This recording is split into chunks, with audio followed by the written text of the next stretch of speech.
자, 오늘은요, 여러분, 파트 3 학습을 할 겁니다. 파트 3 학습을 할 거고요. 파트 3의 학습은요, 일반적으로 배점이 4점씩이죠. 그래서 그 양이, 교재 양은 굉장히 적습니다. 근데 40점짜리입니다. 그래서 굉장히 중요한 파트라고 보시면 되고요. 학습을 좀 꼼꼼히 하기 위하여 우리 파트 3는요, 빨리 나가지 않을 거고요. 두 개로 나눠서 월요일까지 파트 3를 나갈 거라는 거 제가 말씀을 그렇게 드리도록 하겠습니다. 자, 생명보험입니다. 생명보험에 대해서 이제 파트 3에서 공부를 하실 건데요. 생명보험은 일단 정의가 있겠죠. 생명보험 뭐예요? 라고 물어봤을 때 생명보험 이렇게 정의를 내립니다. 위험보장을 목적으로 사람의 생존, 그러니까 살고 사망, 죽는 거에 대한 문제에 대해서 약정한 금전 및 그 밖의 급여를 지급할 것을 약속하고 대가를 수수하는 계약. 사람이 살고 죽는 거에 대해서 보험료를 내고 나중에 보험금을 받는 거구나라고 생각하시면 됩니다.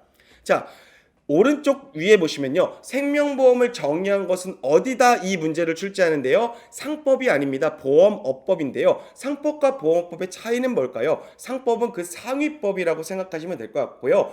상법은 상거래에 일어나는 모든 법을 다 정의한 것들을 상법이라고 보시면 되고, 보험에 국한된 걸 보험업법이라고 보시면 좋을 것 같습니다. 정의는 어디서 했다고요? 상법이 아니라 보험업법에서 생명보험 뭡니다 라고 정의했다. 요 정도 알고 계시면 좋을 것 같아요. 다음 볼게요. 자, 다음 보시면요, 문제는 이렇게 나온다는 거죠. 생명보험 상품은 빨간색 글씨 보이죠? 가로 이렇게 치고 나오는데요. 위험보장을 목적으로 아까 제가 뭐라 그랬죠? 생존이나 사망, 그리고 약정한 금전 및 그 밖의 급여인데, 오답으로 어떻게 출제하냐면요, 손해보장, 손해액 이렇게 씁니다. 여러분, 생명보험에 손해자가 나오면 그건 손해보험의 액이기 때문에 전혀 다르다. 그래서 오답을 그렇게 피해 가시면 될 것 같아요.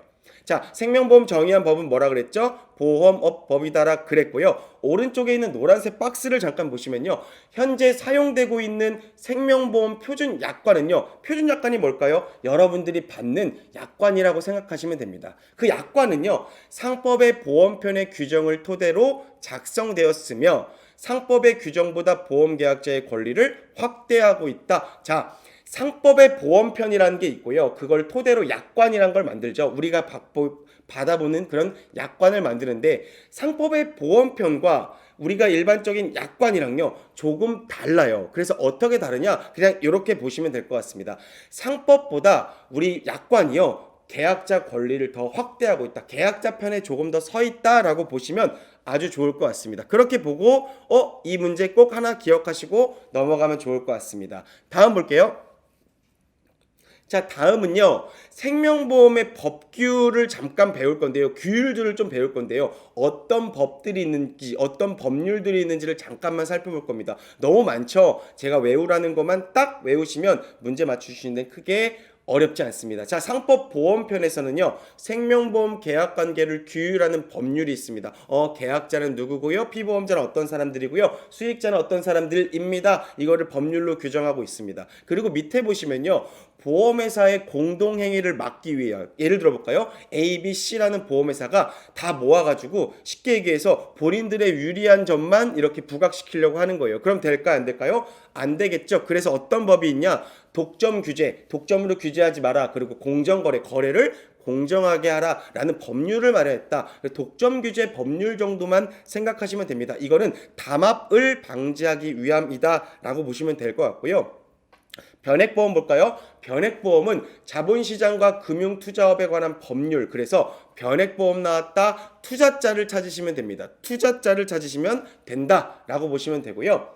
보험업법과 보험법 시행령은요, 그냥 참고로 알아두시면 되는데, 여기 보시면 보험업법 시행령에 뭐가 있냐면, 생명보험과 연금보험으로 구분하고 있다. 이렇게 그냥 알고 넘어가시면 좋을 것 같습니다. 이런 법들은요, 누구를 위해 만들어진 걸까요? 회사의 이익을 위해 만들어졌을까요? 아닙니다. 계약자의 이익을 보호하려는 법규들이더라 라고 보시면 좋을 것 같다. 넘어갈게요.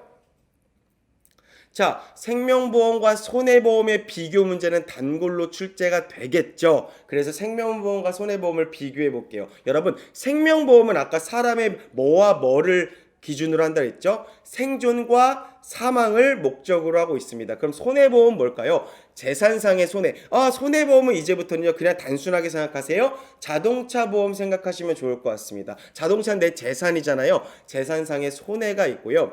정액 보상은 뭐냐면 생명보험에 정해진 액수를 보장하는 걸 정액 보상이라고 합니다. 너무 중요합니다. 자, 그럼 이건 뭘까요? 예를 들어 볼까요? 제가 사망하면 2억이 나온대요. 그거는 정해진 액수를 주는 거죠. 손해보험은 다릅니다. 제 자동차 가격이 5천만 원이에요. 근데 1천만 원어치가 부셔졌어요. 그러면 얼마를 보상해 줄까요? 5천만 원어치 다 보상해 줄까요? 아니요. 부서진 만큼만 보상합니다. 그걸 실제 손해난 만큼만 보상한다 그래서 실손보상이라고 합니다. 우리 실손의료비라고 하잖아요. 그것도 실제 손해난 만큼을 보상하기 때문에 같은 말이라고 보시면 될 것 같아요. 생명보험은 길어요, 짧아요? 예, 굉장히 깁니다. 장기이면서 종시는 뭘까요? 죽을 때까지입니다. 손해보험은 어떨까요? 짧습니다. 단기이면서 확정 기간까지 딱 보장한다라고 보시면 될 것 같아요. 생명보험은 당연히 생명보험회사에서 판매하고 손해보험은 손해보험회사에서 판매하겠죠. 생명보험은 피보험이익이 없다, 손해보험은 존재한다 그랬는데 피보험이익은 뭐예요? 뒤에서 자세히 설명을 드리겠지만 피보험이익은 그냥 물건값이다. 자동차 아까 얼마짜리였죠? 5천만 원짜리였으면 그 물건값이 피보험이익이다. 생명보험은 피보험이익이 없겠죠. 왜? 물건이 아니니까 사람은. 근데 손해보험은 물건이니까 피보험이익인 물건값이 존재하더라. 그래서 있다 없다를 같이 알아두시면 나중에 좀 더 학습하시기가 편할 것 같아요. 다음 볼게요. 자, 생명보험의 특성을 문제를 내는데요. 이건 무조건 한 문제가 나옵니다. 실제 10문제 중에 한 문제에서 두 문제는 여기서 문제가 나오니까 조금만 더 집중해 볼게요. 7가지 특징 되게 많습니다. 7가지 특징을요. 어떤 특성을 찾아라. 이렇게 이제 문제가 나오니까요. 여러분들 보시면 될 것 같고 하나부터 차근차근 볼게요. 첫 번째 넘어가서 보시면요. 유상계약입니다. 유상계약은 뭘까요? 여러분 무상급식이라고 들어보셨죠? 무상급식은 사실 공짜로 이제 급식을 우리가 받는 거죠. 유상은 뭐예요? 그러면 금전거래가 수반된다는 거죠. 그러니까 돈이 오간다는 거죠. 돈이 있다는 거죠. 그래서 계약자는 보험료라는 돈을 회사에 지급하고 보험회사는 보험금이라는 돈을 다시 수익자에게 돌려주죠. 그래서 유상계약성을 금전거래 수반이라고 보시면 됩니다. 그래서 시험 문제에서는요. 금전거래라는 용어가 나오면 무조건 유상계약을 체크하시면 됩니다. 두 번째, 쌍무계약입니다. 쌍무계약의 뜻은 뭐냐? 쌍방향의 의무를 갖는다라고 보시면 될 것 같아요. 계약자는 무슨 의무가 있을까요? 계약자는 통지 의무도 있고 계약전 알림을 잘 써야 될 의무도 있겠지만 첫 번째 의무는 돈 내는 사람이잖아요. 그래서 보험료 납입 의무를 진다. 이걸 계약자들이라고 보시면 될 것 같고요. 보험회사는 무슨 의무가 있죠? 그럼 보험사고가 나면 보험금을 줄 의무가 있는 거죠. 보험금 지급의 의무가 있기 때문에 각 주체별로 쌍방향의 의무가 있다 그래서 이걸 쌍무계약이라고 합니다. 자, 세 번째 볼게요. 세 번째가 시험에 단골로 출제되는 분료식 계약성입니다. 제가 아마 첫 번째 시간 정도였던 것 같은데요. 보험은요 사실 구두로도 청약이 가능하다고 말씀을 드린 적이 있습니다. 보험은 원래 구두로도 청약이 가능합니다. 그런데 왜 우리는 그 청약서라는 그 계약서에 사인을 할까요? 계약의 절차적인 편의성 그리고 분쟁 방지를 위해 청약서를 사용할 뿐 원래는요 청약서 사용하지 않습니다. 그래서 원래 뭘 적는 걸 우리가 요식행위라고 하거든요. 원래 적어야 되는 걸 요식이에요. 그런데 보험은 요식이 없어도 됩니다. 불요식입니다. 원래는 종이에 적지 않아도 된다. 근데 우리가 편의상 적는 거다. 당연히 시험 문제에서는 요식을 엄청나게 많이 물어보겠죠. 이거 요식행위 우리 쓰니까 원래 보험은 요식 계약성이다. 이렇게 되겠죠. 아닙니다. 적지 않아도 돼요. 불요식 계약성이다. 요걸 기억하시면 아주 좋을 것 같아요. 다음 볼게요. 자, 다음 보시면 낙성계약성부터 보도록 할까요? 낙성계약은 뭘까요? 여러분 제가 말씀드린 적이 있는데요. 이 시험에서 가장 중요한 것 중에 하나가 저 계약할게요. 이게 청약이었죠. 청약. 그러면 이게 계약이 성립된 걸까요? 아니요. 뭘 해야 됐죠? 보험회사가 승낙을 해야 되겠죠. 그래서 승낙을 해야지만이 계약이 성립된다는 걸 우리가 낙성계약, 승낙이 필요한 낙자를 써서요. 보험회사의 승낙이 필요한 낙성계약이라고 합니다. 그래서 양쪽의 의견이 합치해야지만이 계약이 성립한다. 이걸 낙성계약이라고 하고요. 오른쪽 보시면 부합계약성이라고 있습니다. 제가 그림으로 약관이라고 그림을 놨는데요. 부합계약성 나왔다. 너무너무 중요합니다. 약관 나왔다. 약관이란 용어가 있는데 특성을 찾아라라는 문제가 나오면 무조건 부합계약성을 찾으시면 된다. 말씀을 그렇게 드릴게요. 약관 나왔다. 부합계약성 찾으세요. 자, 왜냐? 이 부합계약성이 뭐냐면요. 여러분 약관 여러분들이 예를 들어 안보험 가입하고 제가 안보험 똑같은 거 가입하는데 여러분들이랑 저랑 뭐 내는 돈이 다를 거 아닙니까? 보험료가. 근데 잘 보시면요. 약관은 동일합니다.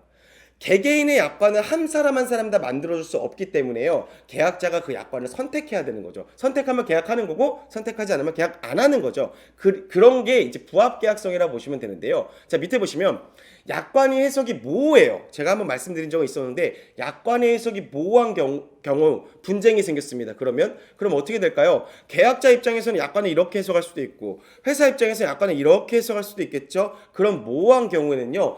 작성자가 불이익을 당해야 된다는 원칙이 있습니다. 그걸 작성자 불이익의 원칙이라고 합니다. 약관 나왔다. 약관을 누가 작성했을까요? 당연히 회사가 작성했기 때문에 회사가 불이익을 당해야 된다. 그래서 작성자 불이익의 원칙이 적용된다라고 보시면 될 것 같습니다. 자, 6번 볼게요. 사행계약성 볼게요. 사행계약성은 뭘까요? 보험금은 장래 우연한 사고에 따라 지급되겠죠. 사행계약은 뭐냐면 우연한 사고로 굉장히 큰 보험금을 받는 걸 우리가 사행계약성이라고 합니다. 그래서 우연한 사고자 나왔다. 사행계약성을 찾고 넘어가시면 됩니다. 자, 7번 마지막 선의계약성 볼까요?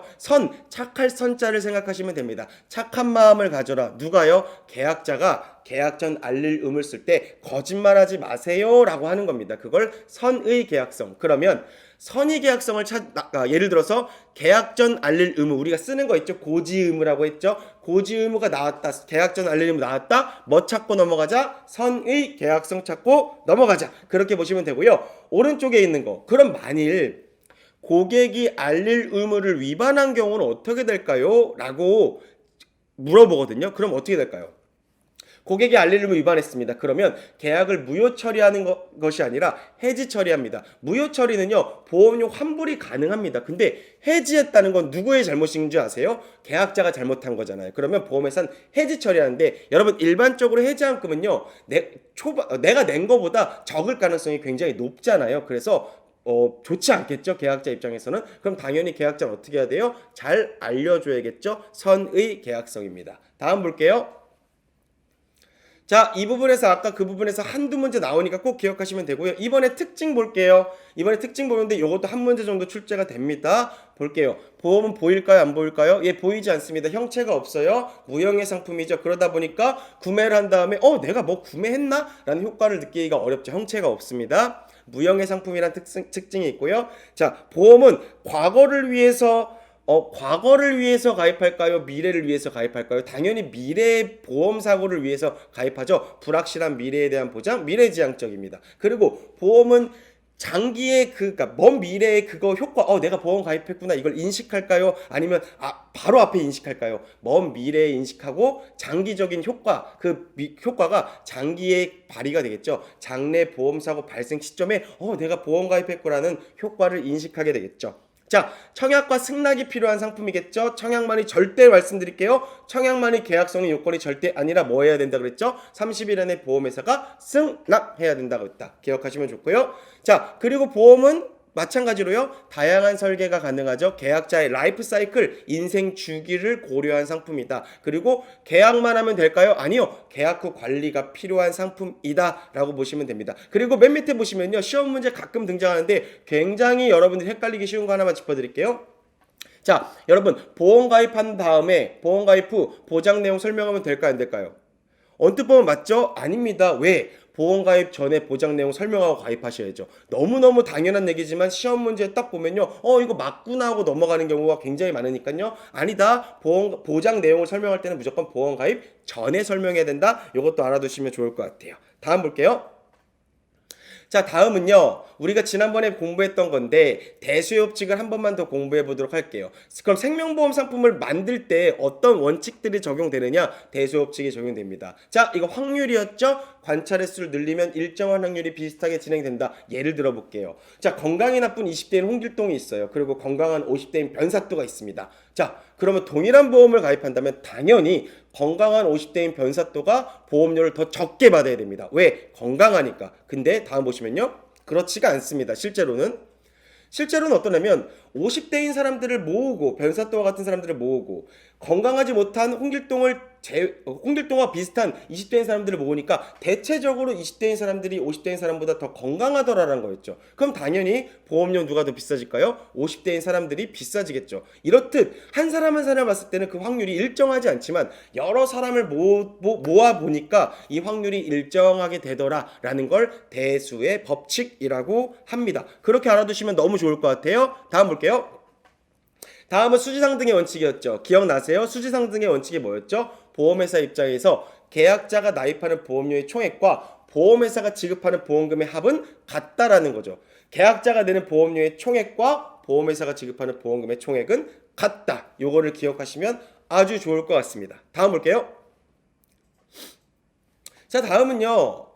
생명보험 상품을 만들 때 보험회사가 만들 때요 서류들이 필요해요. 세 가지 서류가 기초적인 서류들이 필요한데 그 기초 서류 세 가지가 뭐냐고 물어봅니다. 사업 방법서, 보험 약관, 보험료민 책임 준비관 산출 방법서. 아, 어렵네요. 외우기 힘듭니다. 뭐만 보고 넘어갈까요? 보 이렇게 우리 세 글자만 알고 넘어가자고요. 기초서류 세 가지 뭐라고요? 보 이렇게 외우고 넘어가시면 됩니다. 보만 외워주시고요. 시험 문제 왜 어떻게 내냐면요. 다음 중 기초서류가 아닌 것은 찾아라 라고 한다면 1번 사업방법서, 2번 보험약관, 3번 보험료 및 책임준비금 산출 방법서를 써놓고 4번에다 뭘 쓰냐면 상품 설명서 이런 걸 씁니다. 사보보가 아닌 거 찾으면 되니까 쉽게 찾을 수가 있겠죠? 꼭 기억하고 넘어갈게요. 그리고 오른쪽 보시면요. 자, 상품 판매하기 전에 금융위원회의 보험회사는 우리 이런 상품 만들었고요. 이런 상품을 이제 판매할 겁니다라고 신고를 해야 됩니다. 근데 여기서요. 진짜 치사하게 문제가 나왔던 게 신고와 보고를 바꿔낸 적이 있습니다. 여러분, 상품 판매 전에 금융위원회에 신고합니다. 이거 맞죠? 보고해야 된다. 이걸 틀리게 낸 적이 있으니까 신고와 보고를 좀 달리 보시면 될 것 같고요. 신고입니다. 그리고 이거를 금융위원회를 금융감독원, 생명보험협회 이렇게 바꿔 출제하니까 다르게 금융위원회로 알아두시면 되죠. 우리 금융감독원은 제가 말씀드렸죠. 크게 세 가지 나온다 그랬죠. 보험사기 인지 시스템 금융감독원에 있고요. 두 번째 보험중개사들 등록하는 거 금융감독원에 있고요. 하나 더 마지막에 뭐 있었죠? 민원을 해결하는 금융분쟁조정위원회가 금융감독원 안에 있다라고 보시면 좋을 것 같습니다. 자, 마찬가지로 생명보험 상품의 개발 원칙을 정의한 법은 보험업법이더라. 정의는 보험업법에서 대부분 하는구나. 이렇게 알고 넘어가시면 좋을 것 같습니다. 다음 볼게요. 자, 다음은요. 주계약과 특약을 공부할 건데요. 여러분 들어보셨나요? 주계약은 뭐라 그러죠? 주계약은 뭔가 보험의 기본 보장 계약이라고 합니다. 그리고 특약은 추가 보장 계약이라 하는데 쉽게 생각했어요. 주계약이랑 특약이라는 용어 많이 들어보셨겠지만 이렇게 생각하시면 편할 것 같아요. 주계약은요. 그냥 차량 본체라고 생각하시면 되고요. 특약은요. 차량에 들어가는 내비게이션, 휠 혹은 썬루프 이런 차량의 옵션이라고 생각하시면 좋을 것 같습니다. 주계약과 특약은 차량의 본체와 옵션을 생각하시면 좋을 것 같습니다. 다음 볼게요. 자, 다음 보시면요. 주계약부터 공부하도록 하겠습니다. 주계약은 말 그대로 뭘까요? 계약 성립의 기본 중에 기본이 주계약이다라고 보시면 되고요. 계약의 중심 내용을 보장한다 보시면 됩니다. 근데 주계약은요. 독립적으로 판매가 가능하다. 그러니까 쉽게 얘기해서 특약 없이 주계약만 살 수 있다, 구매할 수 있다, 구매할 수 있습니다. 그래서 주계약만으로 보험계약의 성립이 가능하고요. 여기 문제를 풀다가 가끔 주보험이라는 얘기가 나왔네요 라고 하시면요. 그냥 어렵게 생각하지 마시고 주계약과 동일하다 보시면 좋을 것 같습니다. 다음 볼게요. 다음 보시면 특약을 볼게요. 특약이 조금 시험 문제는 더 많이 출제되는데요. 특약은요. 일단 첫 번째 특별약관의 줄임말입니다. 특약의 진짜 이름은 특별약관이다. 기억하시면 좋고요. 자, 특약을 왜 가입할까요? 보장을 확대하기 위해서 대부분 특약을 가입하겠죠. 자, 근데 여기서 시험 문제 단골로 출제되는 문제 뭐가 있을까요? 특약만의 가입은 불가능하다. 이렇게 보시면 될 것 같아요. 특약만의 가입은 불가능하다. 꼭 기억하세요. 자, 주계약은 혼자서 가입할 수 있었지만 특약만 가입하는 건 절대 불가능하다. 이걸 너무 많이 출제하니까 기억하시면 됩니다. 그래서 특약은요, 맨 밑에 보시면 여러 개의 특약을 동시에 가입할 경우 가입이 가능합니까? 하지 않나요? 이렇게 물어보거든요. 아닙니다. 여러 개의 특약을 가입한다 그래도 주계약이 없으면 절대로 특약만 가입할 수 없다. 그리고 만일 저축성 보험으로 개발되는 경우 특약만으로 보험 가입이 가능할까요? 절대 안 됩니다. 특약만으로 보험 가입이 불가능하다. 꼭 기억하시면 될 것 같습니다. 자, 위에 보시면요, 주계약과 특약도 동일한 개발 절차를 거친다. 옆에 써 있죠. 특약도 별개의 상품입니다. 얘만 단독으로 가입하지 못할 뿐이지 특약도 별개의 상품이더라 라고 보시면 될 것 같습니다. 다음 볼게요. 보장을 추가 확대하기 위한 특약이 있고요. 그리고 제도성 특약이라고 나눠져 있는데요. 일단 첫 번째, 우리들이 많이 알고 있는 보장을 추가 확대하기 위한 특약은요, 질병이나 재해나 뭐 입원 수술 이런 우리가 일반적으로 보장을 확대하는 특약들이 있겠죠. 그럼 당연히 이거는 보험료를 더 내야 될까요? 안 내야 될까요? 당연히 특약 보험료가 별도로 있습니다. 보험료를 더 내셔야 되겠죠. 근데 밑에 노란색 보시면요, 부과하는 방식에 따라 의무부과 특약과 제도성 특약으로 나눈다. 어떻게 부과하느냐에 따라서 이걸 나눈다. 이게 X입니다. 어려운 문제로 이렇게 출제가 돼요. 부과하는 방식에 따라 뭘로 나누냐면요, 왼쪽에 보이시죠? 의무부과 특약과 선택 특약으로 나눈다. 이건 뭐예요? 의무부과 특약과 선택 특약은요, 둘 다 보장을 추가하기 위한 특약인데, 의무부과 특약 말 그대로 뭐냐면 부과하는 방식이 정해져 있는 겁니다. 무슨 말이냐? 내가 원하든 원치 않아든 무조건 부과되는 특약을 의무로 부과한다 그래서 의무부과 특약입니다. 이거는 계약자가 선택할 수 없어요. 계약자가 선택할 수 있는 일반적인 특약들은 밑에 있는 선택 특약이라고 합니다. 그래서 계약자가 선택하는 특약들이죠. 이 의무부과 특약이랑 선택 특약은요, 둘 다 보험료 추가가 있고요, 보장을 추가 확대하기 위한 특약 안에 있다라고 보시면 좋을 것 같다. 다음 볼게요. 다음은 제도성 특약인데요. 제도성 특약 이것만 기억하시면 돼요. 보험료 부담이 없는 서비스입니다. 공짜 특약입니다. 근데 어떤 특약들이 있느냐를 물어보겠죠. 연금 전환 특약. 연금으로 바꿔주는 거겠죠. 장애인 보험 전환 특약. 장애인 보험으로 바꾸는 겁니다. 우량치 할인 특약. 건강한 사람의 보험료를 깎아주는 특약입니다. 선지급 서비스 특약. 어떤 사람이 예를 들어서 의사가 1년 안에 이 사람이 사망할 것처럼 간주하고 판단했습니다. 그러면 사망하지 않았음에도 사망보험금을 주는 걸 선지급 서비스 특약이라 그러거든요. 이 특약의 내용까지 알 필요는 없습니다. 이 특약이 제도성 특약이냐 아니냐를 물어보거든요. 그래서 한 글자씩만 외우자고요. 연장자 우선. 나이가 조금 드신 분들은 우리가 우선 해야겠죠. 그래서 연장자 우선 이렇게 외우시면 됩니다. 자, 다시 한번 기억할게요. 연장자 우선만 외우시면 한 문제 맞출 수 있다. 그렇게 말씀을 드릴게요. 그리고 맨 밑에 또 하나 추가로 내는 문제가 이렇게 돼요.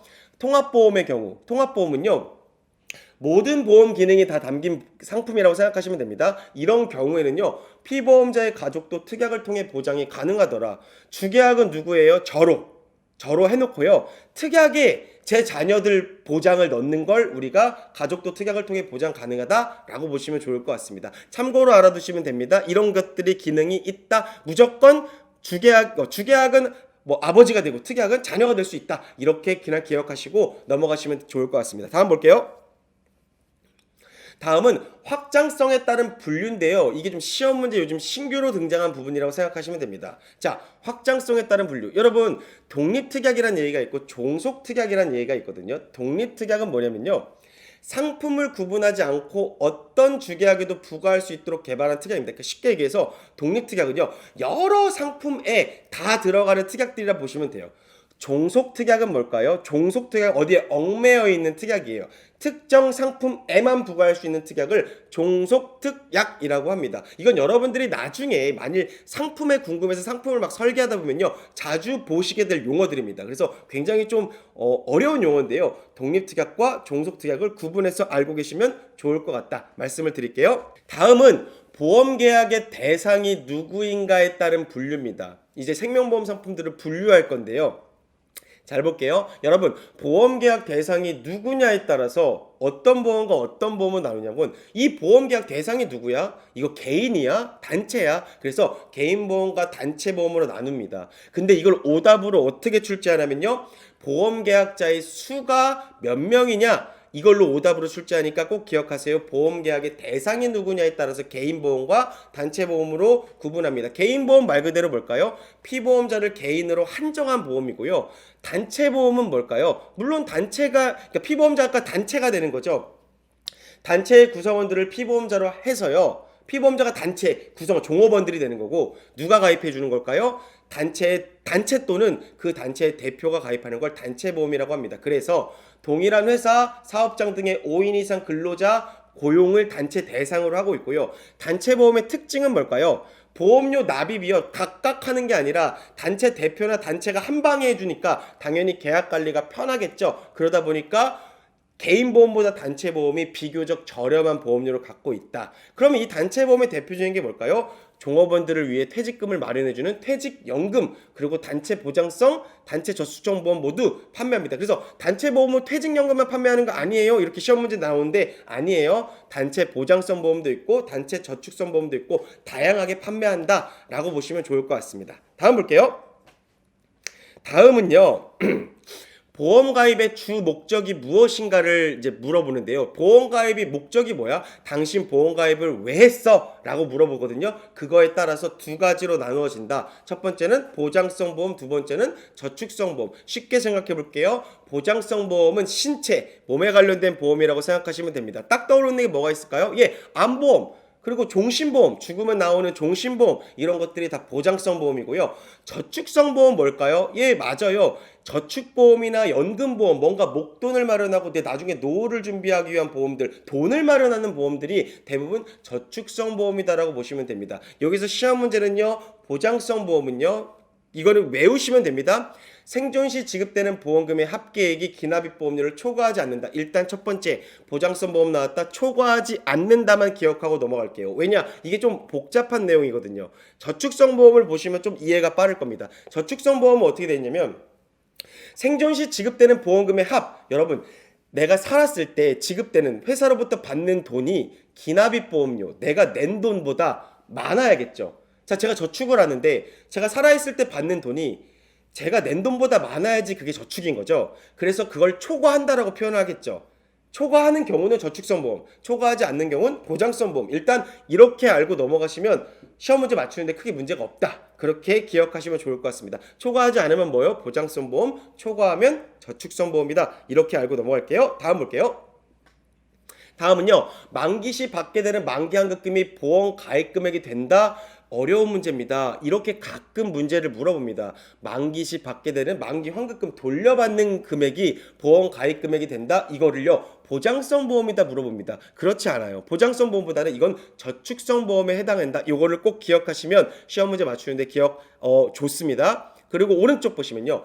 그럼 대표적인 저축성 보험에 뭐가 있을까요? 자주 나오는 얘기들이거든요. 뒤에서도 공부하겠지만 미리 한번 볼게요. 저축성 보험 뭐가 있을까요, 여러분? 당연히 연금보험 있겠죠. 나중에 노후를 위한 연금보험 있겠고요. 뭔가 어떤 시점에 목돈을 마련하기 위한 저축보험도 당연히 대표적인 저축성 보험이겠죠. 그리고 하나만 더 기억할게요. 교육보험이라고 있습니다. 여러분들 잘 모르실 수 있겠지만 교육보험이라는 게 있는데 이 교육보험은 왜 가입하냐면 내 자녀들이 나중에 컸을 때 학자금을 쓸 수 있게 돈을 모아놓는 걸 우리가 교육보험이라고 하거든요. 그래서 이 세 가지는 대표적인 저축성 보험이다 기억하시면 됩니다. 그리고 우리 다음 주에 배울 제3보험이라고 있거든요. 제3보험은 상해보험, 질병보험, 간병보험인데 이 제3보험은요 대표적인 보장성 보험입니다. 그래서 그렇게 보면 될 것 같습니다. 몸에 관련된 보험이겠죠? 다음 볼게요.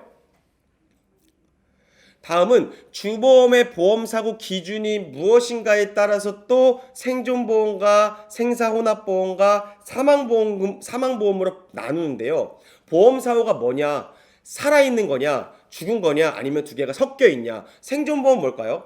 보험기간이 끝날 때까지 피보험자가 살아있어야 되죠. 대표적인 게 뭐가 있을까요? 살아있을 때 주는 거. 당연히 연금보험과 교육보험, 저축보험 이런 저축성 보험에 해당하겠죠. 근데 오른쪽 보시면요. 사망보험이 조금 더 집중해서 보셔야 될 것 같아요. 보험기간 중 피보험자가 사망하면 고액의 보험금을 지급합니다. 그래서 우리가 일반적으로 뭐 보험 사기, 뭐 사망보험금 사기가 대부분 이 사망보험에 관련된 거겠죠. 종신보험 볼게요. 종신보험은요. 언제 사망해도 보험금을 지급합니다. 예를 들어서 뭐 가입한 다음에 내일 사망하든 아니면 뭐 120세가 돼서 사망하든 언제 사망해도 보험금을 지급하는 걸 종신보험이라고 합니다. 그런데 여러분 정기보험은 좀 다릅니다. 정기보험 뭘까요? 정해진 기간만 보장해 줍니다. 그래서 나 60세까지만 혹은 80세까지 사망하면 보험금 줄게요. 근데 80세가 넘어가면 보험금 못 줍니다. 그래서 기간을 정해 놓은 걸 정기보험이라고 합니다. 자, 그러면 당연히 누가 더 비쌀까요? 언제 사망해도 보험금을 지급하는 종신보험이 더 비싸겠죠. 자, 그리고 밑에 보시면 일반적인 사망보험은 만기 생존한다면 만기까지 뭐 이게 만기가 종신이 아니라 뭐 일반적으로 80세 만기다 이렇게 정해놓고 만기까지 생존한다면 보험금을 지급하지 않는 것이 원칙인데요. 사망보험은 근데 우리나라는요 요즘에 보험료를 다 환급해주는 만기 환급형 상품이 많이 판매되고 있다. 그냥 참고로 알아두시면 좋을 것 같아요. 다음 볼게요. 다음은 굉장히 중요한 부분인데요. 여러분들이 내시는 보험료는요. 일정한 적립금이라 그래서 보험회사에서 운영을 하겠죠. 이걸로 돈을 벌려고 하겠죠. 그래야지 여러분들한테 이자를 주니까. 그래서 이걸 적립금을 어떻게 운용하느냐에 따라 이 계정을 어떻게 분리한 거에 따라서 여러분들을 특별 계정과 일반 계정으로 나누는데요. 투자를 그러니까 바구니라고 생각하시면 될 것 같아요. 여러분 낸 보험료를 바구니에 담는데 여러분들 어떤 사람들은 내 돈이 안정적으로 운영되기를 원하는 사람이 있고 어떤 사람은 내 돈이 투자를 위해서 운영되길 원하는 사람들이 있습니다. 대표적인 투자는 변액 상품이겠죠. 그래서 투자라는 바구니와 안정적으로 운영하는 바구니는 서로 나눠놔야겠죠. 그래서 그거를 특별 계정과 일반 계정이라고 합니다. 근데 왜 하냐? 보험 계약자 간 형평성 및 보험 경영의 투명성을 제고하기 위한 장치다라고 보시면 됩니다. 다음 볼까요? 자, 다음 보시면 일반 계정 보험 뭘까요? 아까 말씀드렸던 안정적인 바구니입니다. 생명보험 대부분 상품이라 보시면 되고요. 특별 계정을 많이 물어보겠죠. 특별 계정은 특별한 바구니입니다. 첫 번째, 여러분 연금 저축보험이라 그래서요. 이건 뭐냐면 여러분들 나중에 연말정산할 때 혜택을 받는 상품이거든요. 이건 당연히 특별하게 따로 모아놔야 되고요. 퇴직연금도 따로 모아놔야 됩니다. 변액보험이 대표적인 특별 계정입니다. 변액은 투자 상품이거든요. 뭐 퇴직연금 실적배당보험, 자산연계형보험 있는데 여기서 꼭 기억하세요. 여기 빨간색에 있는 보험 상품들은요. 특별 계정에서 운영된다. 이거는 제가 뒤에서 자주 말씀을 드릴 거지만 꼭 한번 눈으로 꼭 잘 보시면 좋을 것 같습니다. 자, 그리고 특별 계정이 아닌 것은 자주 찾아라. 이런 문제가 출제되겠죠. 장기간병보험 그리고 실손의료보험 이런 거는 다 일반 계정 상품들인데 이걸 특별 계정에 넣어놓고 오답 처리로 지킨다. 자주 문제 내니까 기억하시고 넘어가시면 좋을 것 같습니다. 다음 볼게요. 준비금의 이자를 어떤 방식으로 적립하였느냐. 여러분들이 내는 보험료는요 나중에 돌려받아야 되잖아요. 그러면 이자가 붙어야 되죠. 근데 그 이자를 어떻게 적립하느냐에 따라서요 네 가지로 나눠집니다. 첫 번째 확정금리형이 있습니다. 확정금리형 최초 가입 시 정한 이율. 예를 들어 볼까요? 제가 보험회사가 이 상품은요 당신이 보험기간이 끝날 때까지 3% 이자를 드릴게요. 그건 확정이죠. 금리를 확정했다 그래서 확정금리형이라고 보시면 될 것 같습니다. 그리고 옆에 보시면 금리연동형은 뭘까요? 금리연동형은 시장금리에 따라 일정 기간마다 적립이율을 변동하여 적용한 걸로 변액보험을 제외한 대부분 저축성 보험들이 금리연동형 시장금리에 따라서 일정 기간마다 금리를 바꿔주는구나 라고 보시면 되고 다음 볼게요. 다음은 실적배당형을 볼게요. 실적배당형 나왔다. 뭐 생각하면 될까요? 변액 생각하시면 됩니다. 실적배당형은 변액보험입니다. 변액보험 뭐라고요? 뒤에 자세히 나오겠지만 투자형 상품입니다. 자, 정해진 이율이 아니라 보험료의 적립금을 펀드로 운용합니다. 그래서 여러분 펀드 안에 주식이 있기 때문에 주식은 언제 바뀔까요? 매일 바뀌겠죠. 그래서 매일 바뀝니다. 매일 바뀌게 되죠. 그래서 투자 성과가 누구에 따라서 바뀌냐면 100% 계약자에게 투자 성과가 귀속됩니다. 무슨 말이냐? 100% 계약자 책임이다. 이라고 보시면 됩니다. 보험회사가 보증해주는 게 많지 않다 보시면 되고요. 이 실적배당형의 변액보험은 뒤에 아예 꼭지로 따로 나오기 때문에 이 정도만 말씀드리면 될 것 같고요. 자산연계형 보험이 굉장히 중요합니다. 자산연계형 보험 뭐냐? 특정 자산의 운용 실적에 연계하여 투자 성과를 지급한다. 어떤 자산에 투자할 거고요. 근데 여기서 중요한 거는요. 이 자산연계형은 최저보증률을 1에서 2% 정도로 설정하기 때문에 아무리 이율이 떨어져도요, 그 이율은 보장하는 상품입니다. 그렇기 때문에 변액보험보다는 굉장히 안정적이겠죠. 최저보증이 있으니까. 근데 일반 상품보다는 높은 수익률을 기록하는 상품들이 자산연계형 보험이다 라고 보시면 되고요. 자산연계형 보험은 일반 계정이었어요, 특별 계정이었어요? 예, 특별 계정이다. 요것도 기억하시고 넘어가시면 될 것 같습니다. 다음 볼게요. 자, 다음은요. 지급할 보험 금액이 보험 계약 시 정해지는가의 여부에 따라서 정액보험과 실손보험이 있죠. 아까 뭐였죠? 정액보험은 정해진 금액을 보상하는 거고, 실손보험은 자동차 5천만 원에서 1,000만 원 부셔지면 1,000만 원만 주니까 실제 손해난 만큼만 보상하는 거죠. 이거는요, 보험 계약할 때 정해지겠죠. 왜? 정액보험은요, 보험금의 액수가 당연히 보험계약 때 확정되겠죠. 당신 사망하면 얼마 드릴게요. 1억 드릴게요. 2억 드릴게요. 정확히 나와 있죠. 근데 실손보험은 내가 받는 보험금이 얼마인지 모르겠죠. 왜? 사고가 나봐야 하는 거죠. 그래서 실제 금액만큼을 보상하다 보니까 이건 생명 전에 미리 확정될 수가 없는 거죠. 그리고 손해액의 전부를 보상한다 이런 얘기가 나옵니다. 실손보험 얘기하면서 맞을까요? 아니에요. 실손보험은 손해액 전부 보상하는 게 아니라 일부 본인 부담제가 있죠. 본인 부담이 일부 있는 걸 여러분들이 실손보험을 보시면 아십니다. 일부 본인 부담이 몇 프로 있죠. 그래서 그런 부분 보시면 되고, 자동차 사고 나도 여러분들 그 100% 그거 다 주지 않고 본인 부담금이 따로 있잖아요. 그래서 그런 부분들을 생각하시면 좋을 것 같습니다. 그리고 하나 더, 실손의료비 보험 있죠. 그거는 지금 특약으로만 판매된다 이렇게 물어보는데 단독형 상품으로 판매된다. 이건 실손의료비를 할 때 더 자세히 다룰 거기 때문에 참고로 지금 알아두시면 좋을 것 같습니다. 다음 볼게요. 다음은요, 보험료를 산정하는 여부에 따른 분류. 저희 화면 좀 내려주시겠습니까? 자, 다음은요, 보험료 재산정 여부에 따른 분류가 있는데요. 여러분, 갱신형 상품이라는 게 있고 비갱신형 상품이라는 게 있죠. 갱신형 상품은 뭘까요? 일정 시점이 지나면 보험료가 바뀌는 걸 우리가 갱신형 상품이라고 하고, 비갱신형 상품은 가입한 이후에 보험료 변동이 없는 걸 비갱신형 상품이라고 하죠. 갱신형 상품은 보험 가입 후 일정 기간이 지나면 연령과 위험률을 변경하여 보험료를 재산정해 주는 거고요. 주로 어떤 보험들이 있냐면 실손의료 보험, 뭐 지금 1년 갱신이죠. 일부 질병보험이나 간병보험 등에 적용된다라고 보시면 됩니다. 암보험이 뭐 갱신형 상품들도 많이 있죠. 그리고 비갱신형 상품 보시면요, 가입 이후 보험료 변동이 많이 없고요. 대부분 생명보험 상품은 비갱신형이 많다라고 보시면 좋을 것 같습니다. 다음 볼게요. 자, 다음은요, 의사의 진단이 필요하냐?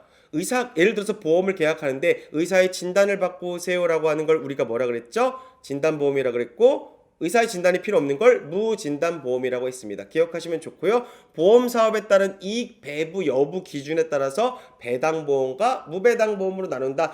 여러분들이 내신 보험료가 잘 운영이 돼서 수익이 나면 이 수익금을 돌려주는 걸 배당보험이라 그랬고요. 안 돌려주는 걸 무배당보험이라 그랬죠. 자, 무배당보험이 배당보험보다 저렴합니다. 미리 할인을 해주거든요. 저렴하고요. 그리고 만일 우리가 배당을 예시하는 거는 먼 미래의 일이기 때문에 절대 하지 말라 그랬죠. 근데 유일하게 예시할 수 있는 게 있었죠. 앞부분에 배웠습니다. 연금보험과 5년치를 계산해서 예상하는 건 가능하다. 5년과 연금보험 꼭 기억하시면 좋습니다. 다음 볼게요.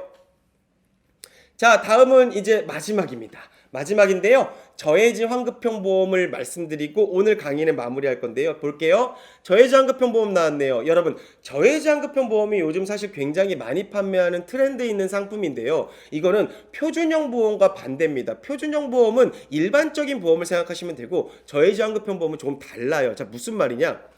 일단 저해지 환급형 보험은 표준형 보험과에 비교해서 30-40% 더 저렴한 보험료를 갖습니다. 이유는 뭐냐면, 이유가 있습니다. 보장 내용도 동일해요. 근데 보험료의 부담이 줄어들었다. 근데 그 이유가 있는 게 뭐냐면, 내가 납입을 하고 있는 도중에, 예를 들어 제가 10년이든 20년이든 납입을 하는 도중에 만일 해지한다면 해지환급금이 표준형 보험에 비해서 굉장히 적습니다. 그러다 보니까 납입기간에 해지하게 된다면 그만큼 해지환급금이 내가 받아갈 수 있는 환급금이 감소되는 기 때문에 당연히 신중한 선택이 필요하겠죠. 장점이 있는 반면에 단점도 있더라. 이걸 저해지 환급형 보험이라고 하고요. 반대로 중간에 해약하게 되시면 해지환급금이 아예 없는, 무해지 환급형 상품도 판매합니다. 자, 조금 있는 거를 저해지 환급형 보험이라고 하고요. 아예 없는 걸 무해지 환급형 보험이라고 한다. 이렇게 보시면 좋을 것 같아요. 이걸 문제로 출제하니까 꼭 기억하시면 좋습니다. 요즘은 트렌드 상품이기 때문에 이걸 문제로 많이 출제하니까 기억하시면 좋을 것 같습니다. 자, 이것으로요. 파트 3 반 정도를 마무리할 거고요. 다음 시간에 우리 또 뵙도록 하겠습니다. 모두 고생하셨고 좋은 하루 되시기를 다시 한번 말씀드리도록 하겠습니다. 자, 오늘 방송은 여기서 마무리하도록 하겠습니다. 고생하셨습니다. 감사합니다.